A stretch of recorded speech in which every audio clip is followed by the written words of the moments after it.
नमस्कार साथीहरु, हामीले युट्युब च्यानल बनाइसकेपछि युट्युब च्यानलमा ब्यानर बनाउनु पर्ने हुन्छ।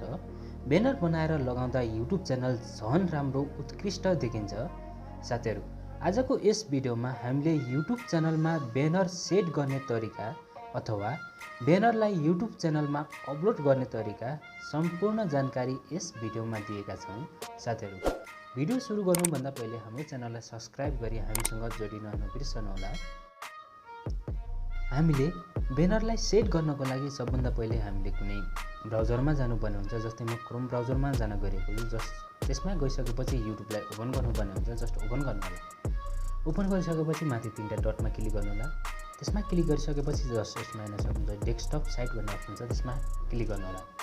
त्यसमा टिक लगाउनु होला। त्यसमा टिक लगाइसकेपछि एउटा यस्तो इन्टरफेस खोल्छ।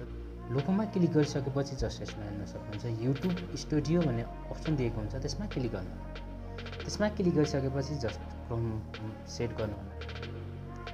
त्यसमा क्लिक गरिसकेपछि एउटा यस्तो इन्टरफेस खोल्छ। जस्ट यसमा हेर्न सक्नुहुन्छ जुन डलरको तल एउटा अप्सन त्यसमा क्लिक गरिसकेपछि एउटा यस्तो इन्टरफेस खोल्छ। जस्ट हामीले सेकेन्डमा ब्रान्डिङ भन्ने छ, त्यसमा क्लिक गर्नुपर्ने हुन्छ। त्यसमा क्लिक गर्नु होला। त्यसमा क्लिक गरिसकेपछि एउटा यस्तो इन्टरफेस खोल्छ। जस्ट हेर्न सक्नुहुन्छ फर्स्टमा हाम्रो युट्युबको लोगो देखाएको हुन्छ। सेकेन्डमा हेर्न सक्नुहुन्छ ब्यानर इमेज भनेर देखाएको छ। जस्ट हामीले यसलाई रिमुभ पनि गर्न सकिन्छ र हामी चेन्ज गर्न गइरहेका छौँ। जस्ट चेन्जमा क्लिक गर्नु होला।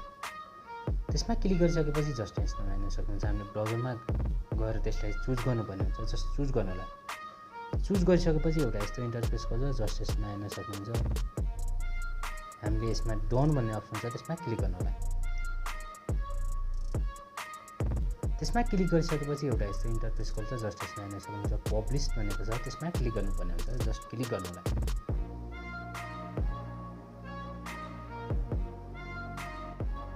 चेन्जेस पब्लिस्ड भनेर आइसकेको छ। हाम्रो ब्यानर चेन्ज भइसकेको छ।